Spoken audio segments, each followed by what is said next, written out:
So we're out here checking on the herd. We are still supplementing the herd a little bit.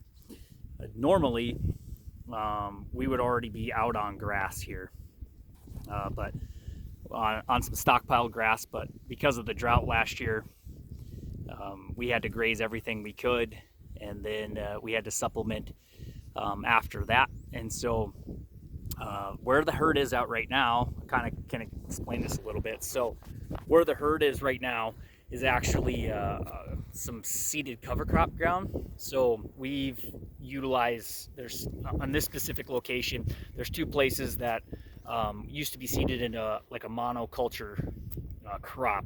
And now we come in here with between 12 and 16 species of what we call cover crops. So turnips and radishes, oats and peas and vetch and all kinds of different things. It kind of creates a salad bar for them to use for grazing purposes during the year.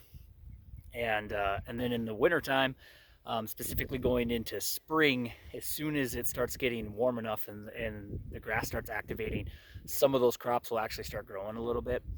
And so we calve out on this kind of ground. So it works pretty good for what we're doing here with rotational grazing as a tool. And so as we winter the herd in here, you can kind of see, I'll kind of show you a little bit of a glance, but the herd litters all over in this field, and then we were able to use that for fertilizer right back into the ground, which is pretty ideal.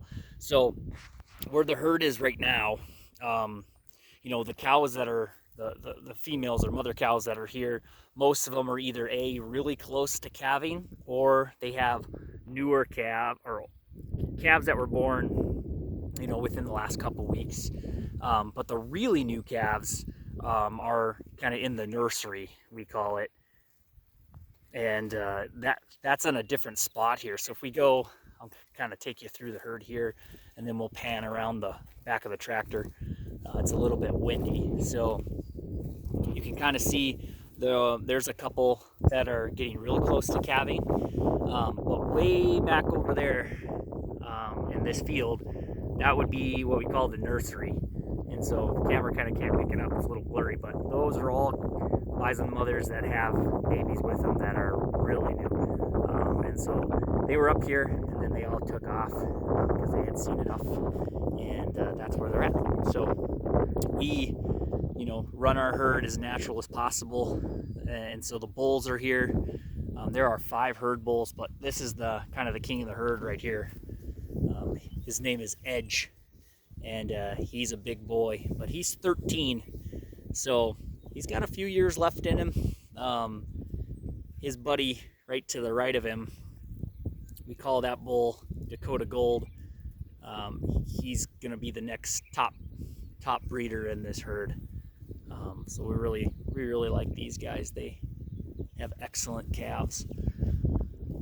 So kind of fun, just a little bit of stuff that we do, managing this herd. And especially it was a challenge last year because of how bad the drought was up here in North Dakota. But we've gotten a lot of moisture. It's hard to believe that in this same location just a couple weeks ago, we had gotten 30 inches of snow in a spring blizzard, and now it's gone. So coming into spring, getting really exciting, and I would say hopefully within about 7 to 10 days, this whole herd will go out and start going through our grazing plan for the year.